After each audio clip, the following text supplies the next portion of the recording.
안녕하세요. 날씨가 연일 연속으로 펄펄 끓습니다. 오죽하면은 태풍이 올까봐 겁을 내는데 태풍이 오면은 그 태풍을 가리켜서 효자 태풍이라고 하네. 그럴 정도로 태풍이라도 와가지고 비가 내리기를 소망하는 이런 지금 가운데서 저희들이 견디고 있습니다. 오늘 우리가 하나님의 말씀을 함께 나누기를 원합니다. 본문 여호수아 21장 43절에서 45절인데요. 같이 한번 읽어보실까요? 여호와께서 이스라엘의 조상들에게 맹세하사 주리라 하신 온 땅을 이와 같이 이스라엘에게 다 주셨으므로 그들이 그것을 차지하여 거기에 거주하였으니 여호와께서 그들의 주위에 안식을 주셨으되 그 조상들에게 맹세하신 대로 하셨으며 그들의 모든 원수들 중에 그들과 맞선 자가 하나도 없었으니 이는 여호와께서 그들의 모든 원수들을 그들의 손에 넘겨주셨음이니라. 여호와께서 이스라엘 족속에게 말씀하신 선한 말씀이 하나도 남김이 의미 없이 다 응하였더라. 오늘 제목은 구원받은 자들이 반드시 거쳐가는 광야라고 하는 제목을 가지고 함께 말씀을 나누기를 원합니다. 파라과이의 아순시온이라고 하는 그 아주 외곽이 카테우라라고 하는 작은 마을이 있다고 합니다. 그 마을에 이 쓰레기로 음악을 연주하는 아이들이 있다는 말이 있는데요. 이 아이들이 빨래통과 배수관을 각각 이제 그 팀파니와 트럼펫으로 변신을 시켜가지고 이렇게 음악을 연주하는데 여느 오케스트라는 단풍나무나 이 단풍나무 첼로나 여러 가지로 이렇게 조율을 하는데 이 밴드는 이 아이들이 플라스틱 통으로 베토벤 소나타를 멋들어지게 연주를 해내는데 이 아이들이 사는 지역에는 수확을 할 수 있는 유일한 것이 쓰레기라고 합니다. 쓰레기. 그 열매는 쓰레기인데 농마주의들이 모은 폐품을 팔아가지고 푼돈을 벌어서 이제 쓰고 하는 그러한 그 아이들인데 이 대부분이 이게 쓰레기처럼 버림받은 삶을 사는 아이들이라고 합니다. 그런데 두 사람 덕분에 이 아이들이 삶이 음악을 연주하는 삶으로 바뀌었다고 합니다. 특별히 환경공학자인 파비오 치베스라고 하는 사람은 이 아이들을 안식처가 되어줄 음악학교를 꿈을 꾸었고 또 한 사람은 니콜라스 고베즈라고 하는 사람인데 이 사람은 넉마주의이면서도 목수라고 합니다. 그는 평생 바이올린을 본 적도 들어본 적도 만져본 적도 없는데 버려진 페인트통과 접시를 작업실로 가져가 가지고 구두 뒷창 이 설명에 따라 가지고 바이올린을 만들었어요. 그 다음에 이제 작품은 첼로인데 이 첼로는 기름통으로 몸통을 잘라 가지고 솔빗과 구두 뒤축 나무 숟가락으로 줄감개를 만들어 가지고 이 시골의 스트라비바리우스라고 하는 덕분에 이제 쓰레기가 생명력을 얻었어요. 그와 함께 쓰레기 가운데 사는 아이들이 삶을 얻게 됐고 이 사연이 매스컴을 타는 뒤로 아이들이 유명한 음악가에게 이제 그 소개를 받아가지고 방송에 출연을 하고 수시로 전 세계를 다니면서 아이들이 순회 공연을 하고 있다. 이런 그 이야기가 있습니다. 이런 것을 이제 보면서 이와 같은 하나님께서 이 쓰레기와 같은 인생들을 구원해 주셔가지고 하나님이 이 하나님을 위한 이러한 음악 만드셨다.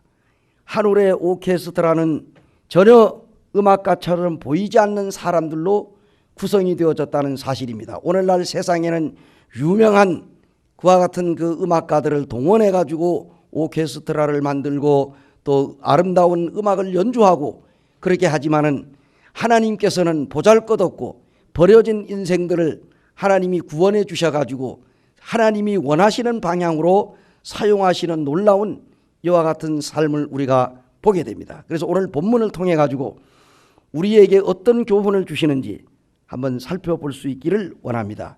하나님의 약속은 그냥 얻어지는 것이 아니다 하는 말입니다.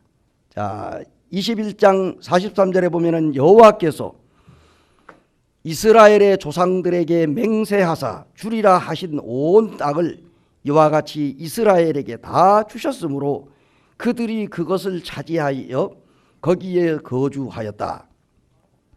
이스라엘 백성들은요, 이 모세가 죽은 다음에 여호수아를 지도자로 삼고 이제 모압 땅에서 요단 땅을 건너가는데 이 여호수아가 지도자가 됩니다.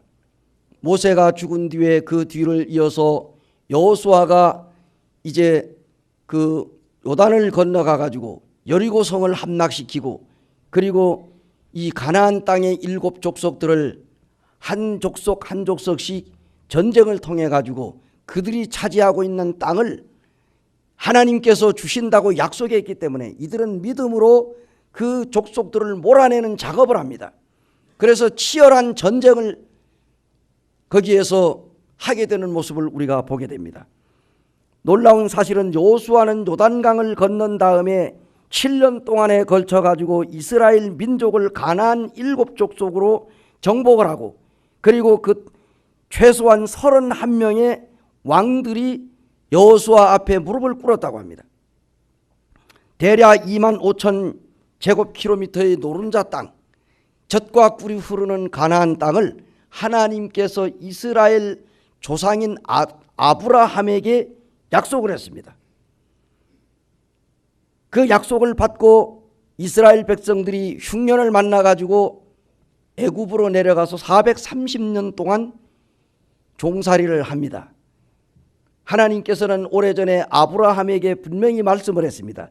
내 후손들이 자손들이 애굽에 내려가 가지고 430년간을 거기에 머무르게 될 것이다.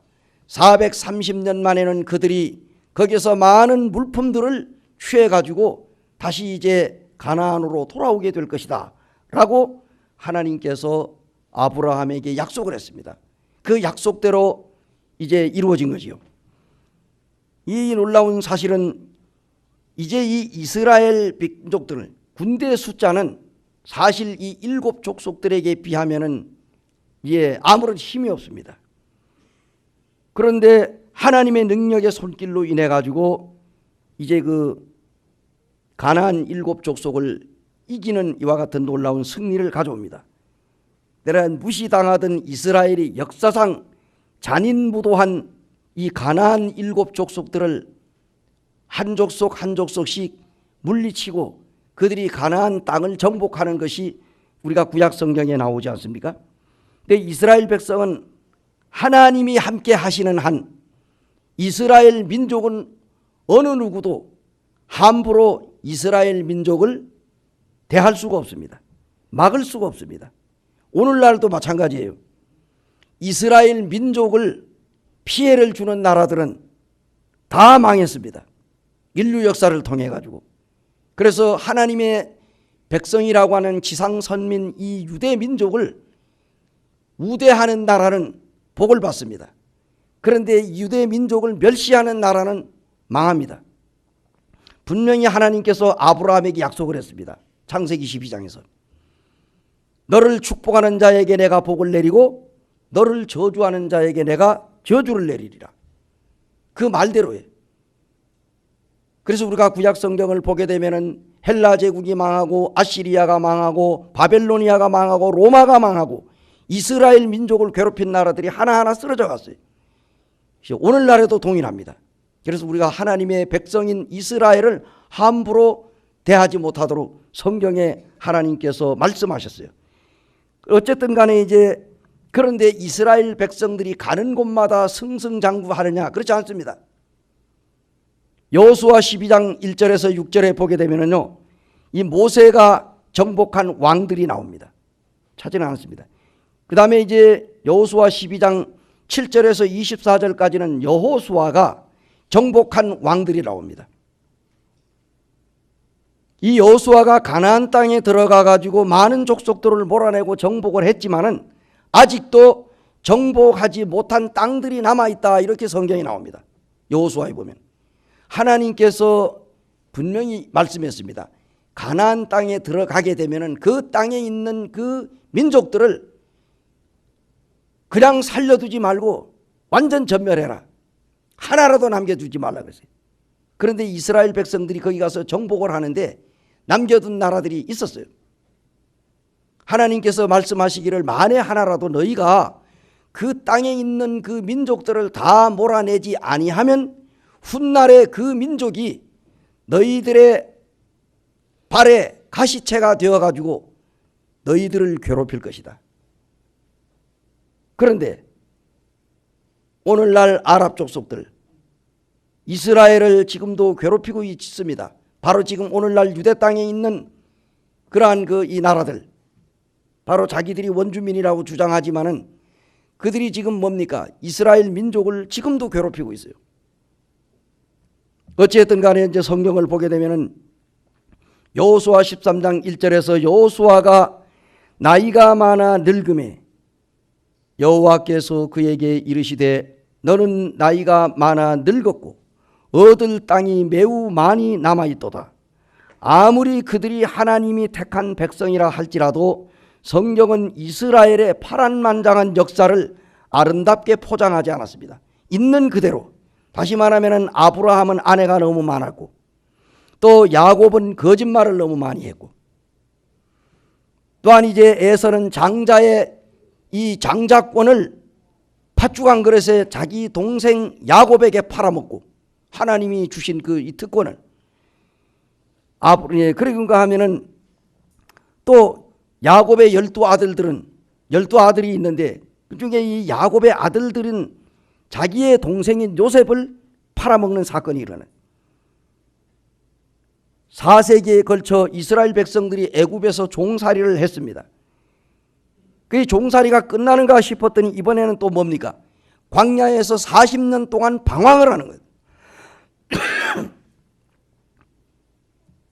나중에는 이들이 또 하나님 앞에 범죄를 저지르게 됩니다. 바벨론에 끌려가 가지고 70년 동안 포로 생활을 합니다. 그리고 성전, 그들이 피땀 흘려 지은 성전이 2번이나 무너지게 됩니다.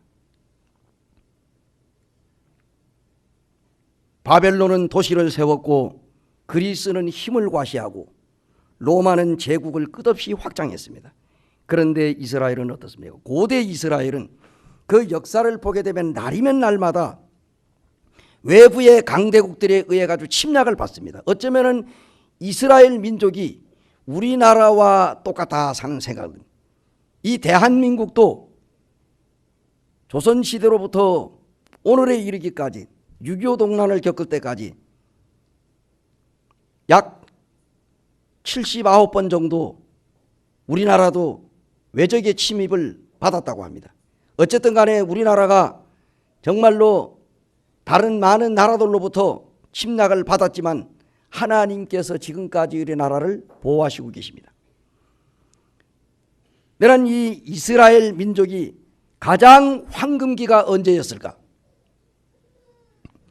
오직 7년, 딱 7년이라고 합니다. 본문에 나와 있는 이 여호수아 21장 43절에서 45절에 나온 요 7년 동안이 이스라엘 민족에게는 전쟁이 없고 가장 태평 세월을 보낸 아주 황금기였다고 합니다. 그때가 이스라엘의 가장 황금기요. 성경의 연대표를 보게 되면은 이 출애굽기의 고통스러운 나날과 이 사사기의 암흑기 사이에 한 시대가 화려한 빛을 발했다 하는 얘기입니다. 이 모세가 세상을 떠났고 이제 이스라엘 백성들은 황무지에 40년간 길고 긴 광야 생활을 이제 이들이 돌아가지고 한 모퉁이를 돌아서 50여 년을 향해서 그들이 이제 이 가나안 땅에 어쨌든 들어가 가지고 많은 그 나라들을 정복을 하고 그들의 땅을 차지하는 장면이 나옵니다. 근데 이 BC 1400년 어느 날 여호수아가 하나님의 말씀을 들으면서 황금기가 시작이 됐습니다. 요단강이 길이 없다고 요단강이 길이 열리고 여리고성이 함락되고 태양이 중천에 멈추고 가나안 왕들이 강제로 왕권이 떨어지고 그리고 죄악이 고개를 숙이고 소망의 태양이 솟아올랐습니다. 이스라엘 백성들에게 황금기가 온 것이죠. 목자의 나라가 가나안 땅 언덕에 미래를 설계하고 그리고 떠돌아다니던 유목민에서 농장과 마을과 포도밭을 일구게 됐습니다. 이래 이스라엘 민족들이 바로 이 유목민 아닙니까? 그러다가 이들이 이제 가나안 땅에 정착을 하면서 농경사회로 접어들게 된 겁니다. 이스라엘이 가장 태평성대를 누리던 시대가 바로 여호수아 21장 43절에서 45절에 나오는 이 황금기라고 합니다. 하나님이 이스라엘에게 꽁꽁 얼었던 이 눈을 녹이고 나사로운 새로운 계절이 찾아왔어요. 그런데 오늘날 구원받은 우리들에게도 이러한 새 계절이 필요하지 않겠느냐. 우리가 잘 아는 대로 애굽은 뭡니까? 세상을 의미하잖아요. 그래서 이스라엘 백성들이 애굽에서 출애굽을 해가지고 홍해를 건너 광야로 들어갔습니다. 이스라엘 백성들이 애굽에서 나온 것은 오늘날 우리가 죄 가운데서 구원받아 가지고 우리가 이제 나온 것입니다. 역사적으로 우리가 이제 보면 그래서 이제 이스라엘 백성들이 홍해를 통과한 것처럼 우리도 이제 세상에서 구원받아 가지고 우리가 하나님의 자녀로 거듭나고 그리고 침례를 순종하고 그리고 우리는 이제 새로운 피조물로서 세상을 살아가는데 지금 우리가 살고 있는 이 세상은 광야의 시대와 같습니다. 광야 생활. 이스라엘 백성들이 광야 생활을 40년을 했잖아요. 성경에 보게 되면은 11일, 10하루길이면은 가나안으로 들어갈 수 있음이 충분한데도 불구하고 이스라엘 백성들이 광야에서 40년 동안 그들이 방랑 생활을 했습니다. 왜 방랑 생활을 했느냐? 그럼 우리가 이제 민수기서에 자세히 나오지 않습니까? 그래서 이스라엘 백성들은 이제 바로 오늘날 우리의 모습을 보여주고 있습니다. 우리 구원받은 사랑하는 성도들. 정말 이제 우리가 이제는 뭡니까? 요단강을 건널 필요는 없지만은 우리가 이제 일주일 동안 세상에 살아가는 이 여정 속에서 우리가 이제 힘이 필요하지 않은가? 다시 말하면 이제 일주일 동안의 삶을 살면서 우리가 이제 이 세상에서 이 험한 이 세상에서 우리가 많은 죄와 우리가 이제 싸워야 되고 우리는 많은 그 이 현실에 부딪히는 이와 같은 그 일들로 인해서 우리가 피곤하고 지치고 또 몸도 마음도 고통 가운데 있는 사람들이 얼마나 많아요. 이 여리고성은 만나지 않았지만 만나고 싶지 않는 그와 같은 이 가슴 아픈 일들을 만나야 되고 가나안의 거민이 몰려오지는 않았지만 질병이라든가 실망스러운 고난의 인생, 환난과 장애물들이 이길 수 있는 믿음이 있느냐 하는 거예요. 구원받은 사랑하는 자녀들에게 신앙의 여정을 살아가면서 때로는 넘을 수 없는 많은 장애물들이 나타납니다. 가정에서, 직장에서, 사회생활 속에서, 부부관계에서 여러 가지 많은 것들이 우리의 삶을 힘들게 하고 주님을 섬기는 데 복잡하게 하는 일들이 많이 있습니다. 그런데 언젠가는 이 믿음의 인생길에 황금기가 다가올 것이다. 그러므로 하나님의 약속은 우리에게 안식을 가져옵니다. 21장 44절에 그들과 맞선 자가 하나도 없었으니 이는 여호와께서 그들의 모든 원수들을 그들의 손에서 넘겨주었다. 이미 앞구절에서 하나님께서 모든 대적을 이기게 하시고 그리고 이제 안식을 주셨다고 했습니다. 안식. 하나님이 우리에게 약속하신 이 땅을 마련해야 돼. 약속의 땅은 히브리 민족, 즉 이스라엘 역사의 긴 여정 중에 세 번째 정거장. 이스라엘 민족이 거쳐가는 정거장이 세 개가 있어요. 첫째는 출애굽입니다. 출애굽이라고 하는 이 애굽이라고 하는 정거장이 있고, 그 다음에 거기에서 이제 두 번째 정거장은 광야예요. 그리고 세 번째 정거장은 가나안입니다. 근데 이스라엘 백성들의 어디에서 내려야 하느냐? 가나안에 가서 내려야 되는 거예요. 가나안. 근데 이스라엘 백성들이 광야라고 하는 이 정거장에서 그들이 이 요단을 건너지 못하고 아직도 가야 할 정거장이 있는데 거기에 가지 못하고 머물러서 그들이 죽어가는 이러한 모습들도 우리가 성경에서 보게 됩니다. 이스라엘 여정은 애굽에서 시작하여 광야를 거쳐가지고 가나안에서 막을 내렸습니다. 오늘날 우리 주님을 믿고 구원받은 성도들도 마찬가지입니다. 우리가 이제 죄에서 구원받아가지고 우리가 지금 이제 광야 생활을 하고 있는 거예요. 이 세상이 전부가 아니잖아요. 하나님께서 이스라엘 백성들의 목적지는 어디냐? 가나안 땅입니다. 그들이 광야 생활을 40년 동안을 했는데 그들이 죄 때문에 40년 동안 방황한 거예요. 사실은 그들이 가나안을 빨리 들어갈 수가 있었습니다.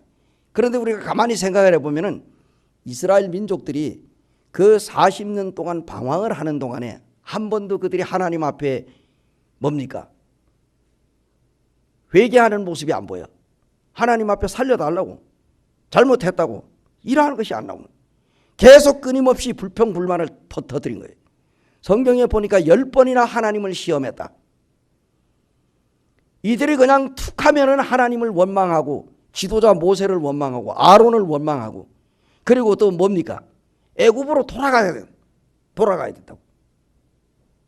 그들이 애굽에 있을 때는 어떻게 했어요? 나오고 싶어 했잖아요. 하나님 앞에 살려달라고, 구원해달라고. 그래서 구원해 주어가지고 그들이 애굽에서 사실 하나님의 능력을 적게 보았습니까? 10가지 재앙을 내릴 때 하나님의 놀라운 능력, 인간으로서는 상상할 수 없는 그러한 능력을 이스라엘 민족들이 맛보았다고.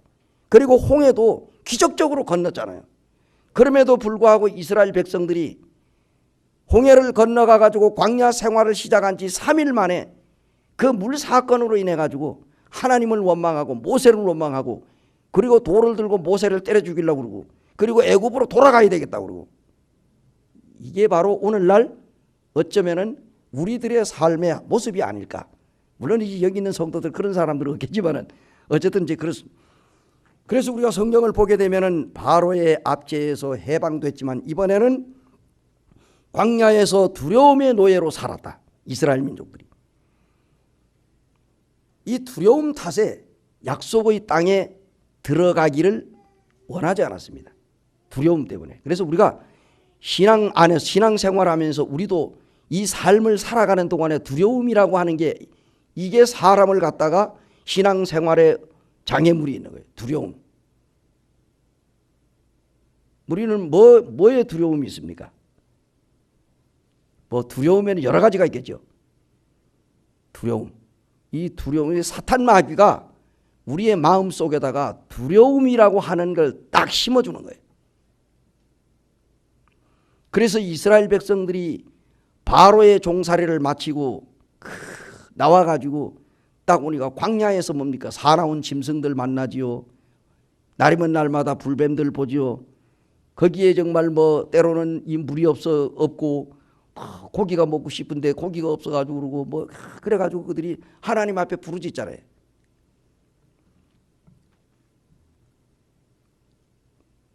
애굽은 우리가 구원받기 전의 삶을 의미합니다. 그때 우리는 죄의 노예로 살았습니다. 구원받기 전에. 그때 너희는 그 가운데서 행하여 이 세상 풍조를 따르고 공중의 권세 잡은 자를 따랐으니 곧 지금 불순종의 아들들 가운데서 역사하는 영이라. 에베소서 2장 2절에 나오는 죄책감과 죽음의 멍에를 메고 끌려다니며 아무런 소망도 없이 우리가 살다가 어느 날 예수 그리스도를 만났습니다. 예수님을 믿고 구원받았습니다. 이제 우리는 죄에서 해방됐습니다. 우리 구주 예수 그리스도가 어느 날 우리에게 찾아오신 것입니다. 그분의 은혜와 능력으로 우리는 홍해를 건너고 옛 삶의 죄의 구렁텅이에서 해방되어 가나안에서 완전히 새로운 삶을 살 것을 하나님이 약속을 했습니다. 우리에게 약속된 이 땅은 물리적인 영토가 아니라 영적인 현실입니다. 그것은 부동산이 아니고 우리의 마음과 정신의 온전한 상태. 자, 가나안은 뭡니까? 천국입니까? 아닙니까? 가나안은 천국이 아닙니다. 그죠? 가나안은 승리를 우리에게 보여줍니다. 승리하는 삶이. 가나안 땅에는 뭐가 있었습니까? 전쟁이 있었습니다. 가나안 땅에는 적군이 있었습니다. 가나안은 수많은 우상들이 있었습니다. 가나안은 이스라엘 백성들에게 천국이 아니었습니다. 이스라엘 백성들은 가나안 땅에서는 그 민족들을 몰아내고 우상을 타파하고 그들은 이제 그 땅을 차지해야 하는, 그러기 위해서는 끊임없이 그들이 적과 싸워야 했습니다. 오늘날 우리가 구원받고 우리가 뭡니까? 지금 광야 생활을 하잖아요. 이스라엘 백성들이 광야 생활을 마치고 요단을 건너서 가나안 땅에 들어간 것에서 승리를 얘기하는 거예요. 그게 우리가 지금 이 광야 생활하는데 우리가 언제 완전한 승리가 이루어질까? 예수 그리스도가 공중에 나타날 그날에 우리의 승리가 완성되는 것입니다. 지금 우리는 뭡니까? 끊임없는 영적 전쟁. 우리의 전쟁은 혈과 육이 아닙니다. 사탄 마귀와의 영적 전쟁이. 그래서 우리는 이 전쟁을 승리해야 됩니다.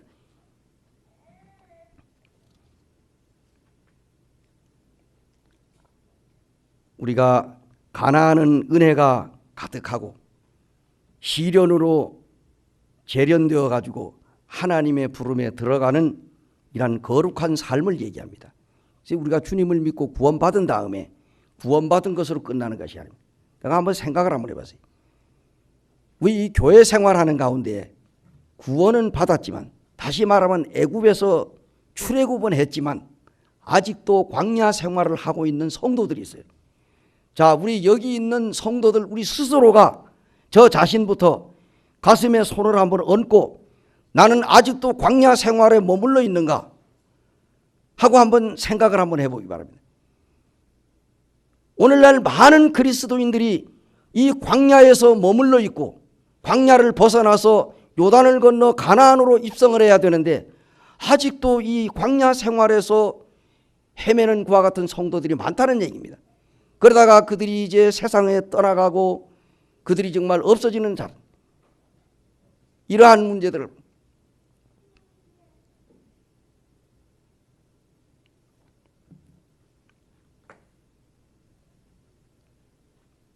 하나님의 계획 속에 하나님의 땅으로 들어가면은 질 때보다 이길 때가 많고 또 용서하게 되고 사랑하게 되고 인내하게 되고 풍성히 누리고 동시에 넉넉히 나누어 주게 돼요.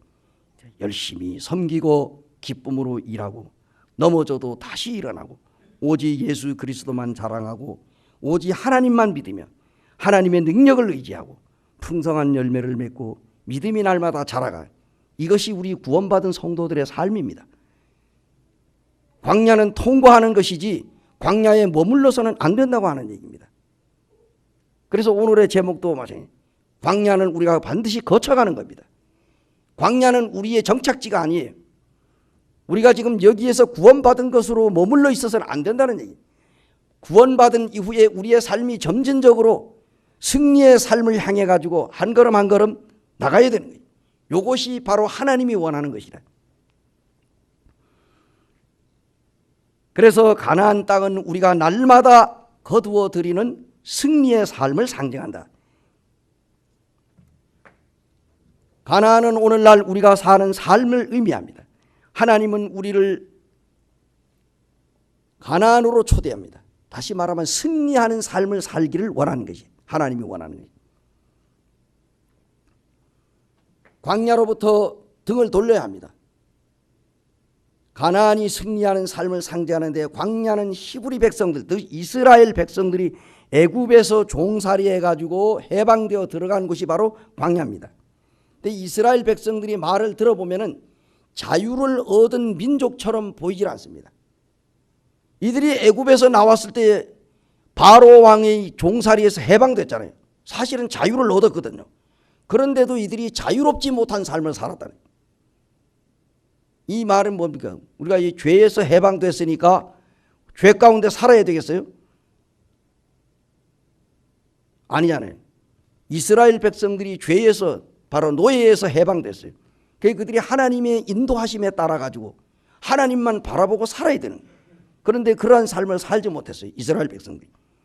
그래가지고 그들이 항상 자유를 얻은 지 사흘 만에 모세를 원망하고 우리가 무엇을 마시냐. 그리고 며칠이 더 지나가서 이는 기가 막히게 원망을 들어요.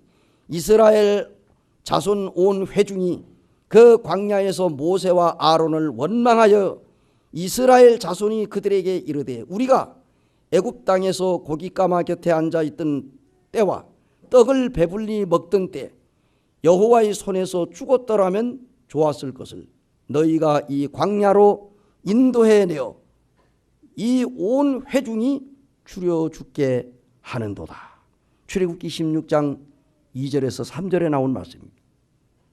하나님께서 이스라엘 백성들을 광야에서 애굽에서 이끌어내서 광야에서 죽이려고 하나님이 그들을 애굽에서 인도해냈습니까? 하나님이 죽일 마음이 있었으면 애굽에서 죽게 놔두지 왜 그들을 애굽에서 불러내 가지고 광야에서 죽게 만들어요? 이스라엘 백성들이 이렇게 하나님 앞에 원망을 했다. 백성이 모세와 다투어 그들이 모세에게 대하여 원망하고 이스라엘 백성들이 매일같이 걱정을 한 거예요. 이스라엘 백성들이 얼마나 울고불고 원망을 했으면 모세가 이런 기도를 했습니다. 내가 이 백성에게 어떻게 하리까? 그들이 조금 있으면 내게 돌을 던지겠나이다. 출애굽기 17장 4절이. 잘못하면 조금만 더 있으면 내가 돌에 맞아 죽겠다는 거예요. 이스라엘 백성들이 왜 이렇게 완악해졌을까요? 그러므로 하나님의 약속은 하나도 남김없이 이루어진다. 45절에 여호와께서 이스라엘 민족속에게 말씀하신 선한 말씀이 하나도 남음이 없이 다 응하였더라.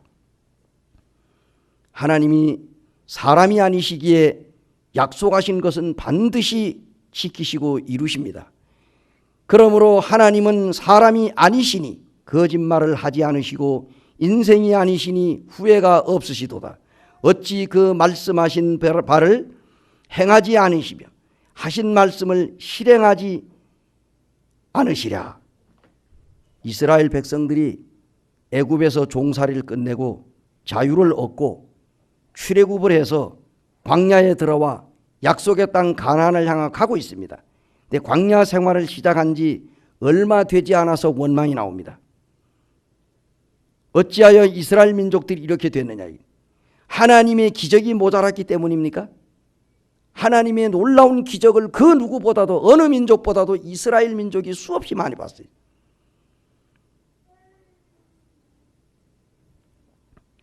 열두 명의 정탐꾼이 가나안 땅을 탐지하고 돌아와 10명은 그 땅을 악평을 하고 2명 여호수아와 갈렙만이 하나님이 주신 땅을 은혜의 땅이요 약속의 땅이요 그 땅을 호평을 했습니다.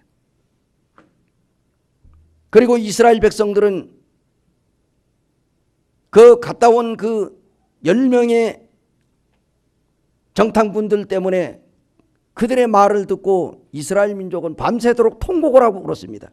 그 통곡 소리가 광야에서 얼마나 컸던지 한 250만이 울어대는데 하루를 찌를 듯이 했어요. 그 하나님께서 들었어요, 못 들었어요?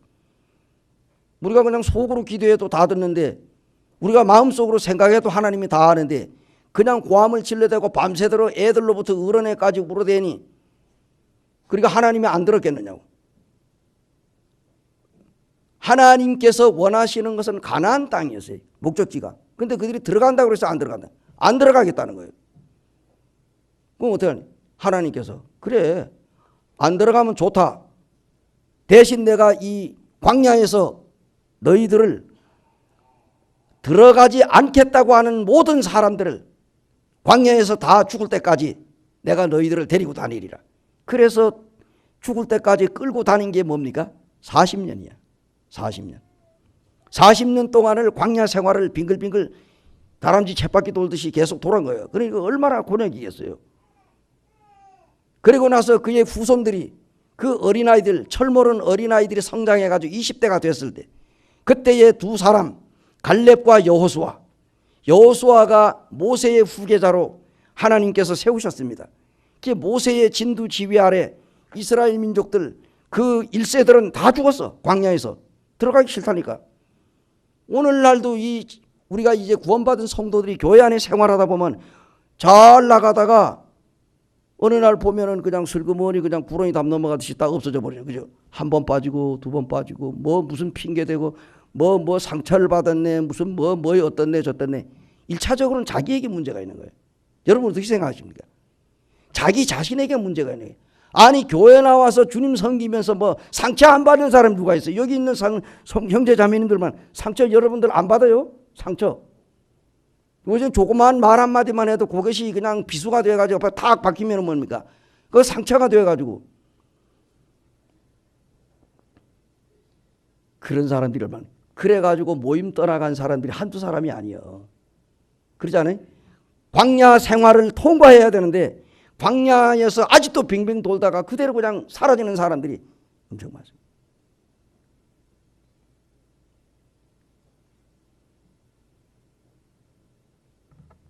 그런가 하면은 광야 생활을 하면서 고통 가운데 있다가 정말로 내가 이렇게 살아서는 안 되는데 내가 주님 앞에 다시 돌아가야 되겠는데 이런 마음을 가진 사람이 있어요. 어제 저녁에 어떤 형제와 원주에서 지금 19년 되는데 원주에 와 있는 지가 19년째라고 하더라고. 자기가 지금 그 형제가 훗날에 이제 주님 앞에 나오게 되면 간증을 하겠지만은 그 자기의 그 이 19년 동안 모임 생활을 못하고 가슴 아픈 그런 얘기가 많다고. 어제는 와서 이제 간증만 했어요. 내가 어떻게 구원받은 거예요. 그 형제가 목포에 목포 고등학교 올라왔는데 그래가지고 그 구원받은 간증만 어제 하고 갔어요. 하고 왔는데 앞으로 제가 이제 자기 부인과 함께 같이 나오면서 자세한 얘기를 좀 하고 싶습니다. 그렇게만 얘기를 했어요. 참 기도가 필요하고 지금도 모임 생활을 못하면서 그가 모임으로 돌아가야 되겠다고 내가 그 교회 생활을 하고 주님 앞에 돌아가야 되겠다고 하는 그런 마음을 지금도 갖고 있는 거예요. 떠나 있지만은 정말 거듭난 사람은 그런 마음이 있어야 되는 거예요. 그렇지 않아요? 잘 나가다 그냥 이게 튀겨져 나가면은 그냥 뭐 세상으로 돌아가 가지고는 믿기 전보다 더 하죠. 뭐 먹고 마시고 노세 젊어 노세하고 그냥 그래가지고 요즘 이제 원주 시내에 지금 그런 형제들이지 형제 자매들 볼 때나 참 마음이 아픕니다. 우리 주님이 다시 오심이 가깝습니다. 정말 우리가 한때 우리는 실수를 하고 잘못을 할 수도 있어요. 우리가 이 광야 생활을 하지만 다시 우리의 목표는 광야가 아니라 가나안 땅이라는 얘기. 바로 승리하는 삶을 살아야 하는 거예요. 그래서 우리가 이스라엘 백성들이 이와 같이 정말 주님을 섬기는 일에 있어서 이스라엘 민족은 종살이를 끝내고 자유를 얻어 이 출애굽을 해가지고 그는 가나안을 향해서 가고 있는데 광야 생활 시작한 지 얼마 안 돼가지고 그냥 불평불만을 털어놓고 하나님께서 이스라엘 민족들에게 40년이라는 긴 시간을 주면서 그들에게 회개할 수 있는 기회를 준 거예요. 돌아오기를. 근데 그들이 뭡니까? 끝내 그들은 광야에서 방황하다가 결국은 죽임을 당하는 일이 안타까우니 승리하는 삶에 실패했어요. 거의 40년 동안 광야를 빙빙 매일 똑같은 음식을 먹어 똑같은 이 코스를 돌면서 여러분 생각해 봐요. 삶이 똑같은 바위, 삶이 똑같은 뱀, 그런 반복된 삶을 살아온. 애굽에서 구원받았지만 강하지 못했어요. 구속은 받았지만 여전히 해방되지 못하고, 바로에게서는 해방됐지만은 사막에서 발이 묶여가지고, 구속은 받았지만은 쳇바퀴 도는 인생. 이것이 바로 광야의 생활입니다. 광야 40년 이스라엘 백성들에게 너무나도 지긋지긋한 방황의 시기. 리빌 리서치 프로젝트는 지난 세상의 여호수아를 찾아 나섰습니다. 2007년부터 시작해가지고 1,000개가 넘는 교회를 조사한 목적은 교인들 중에 진심으로 하나님과 이웃을 사랑하는 사람들이 몇 퍼센트나 되는지 파악을 하는 거예요. 그러면 믿음의 황금길을 살아가는 그리스도인들이 얼마나 될까 하고 했는데 결과는 11%, 11%라는 거예요. 다시 말하면 나머지 신자들은 19명이 광야에서 죽어가고 있대. 광야에서 죽어. 구원은 받았지만 신앙 성장을 하지 못하고 광야에서 방황을 하다가 서서히 그 믿음이 죽어. 구원은 받았는데 안타까운 일이에요. 가나안에 이르지 못한 사람들 교회 안에 수두룩하답니다. 나는 과연 광야 생활을 통과하고 있는데 지금 가나안을 향해서 가고 있느냐, 아니면은 광야 생활에서 맴돌고 있느냐, 우리 자신을 한번 점검해 볼 필요가 있습니다. 그래야 우리가 믿음 안에서 그냥 광야 생활을 통과해서 가나안으로 입성하는 겁니다. 한편 내가 약속의 땅에 들어갈 때 나의 삶이 실제로 얼마나 달라질까? 성경 속에서 하나님이 약속하신 나의 삶과 사이에는 어떤 문제가 있느냐? 예수님은 믿는 자들에게 기쁨을 약속했습니다. 왜 오늘날 교회 안에는 주님 섬기는 삶이 무겁고 슬프고 좌절과 고민 중에 있느냐? 성경은 우리에게 넉넉히 이긴다고 그랬습니다. 그리스도인들이 여전히 광야에서 헤어나지 못하고 가나안에 들어가지 못하는 이유가 뭐냐? 우리들 중에 툭하면 시험이나 연약한 약점 앞에서 무릎을 꿇는, 애굽과 가나안 사이에 있는 이 광야에 발이 묶이는 삶, 더 이상 성장하지 못하고 그냥 구원받은 거 하나만을 그냥 붙들고 그냥 그것도 그냥. 그런데 우리는 어떤 그리스도인들이 되고 싶으냐? 이스라엘 백성들이 광야에서 생활할 때 하나님은 그들에게 어떻게 인도했을까요?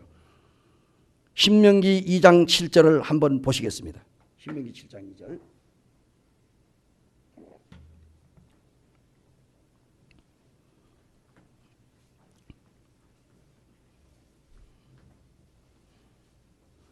신명기 2장 7절. 찾으셨으면 같이 한번 읽어보실까요? 같이 읽겠습니다. 내 하나님 여호와께서 내가 하는 모든 일에 내게 복을 주시고 내가 이 큰 광야에 두루 다님을 알고 내 하나님 여호와께서 이 40년 동안을 너와 함께 하셨으므로 내게 부족함이 없었느니라 하시기로. 그다음 8장 4절. 신명기 8장 4절입니다.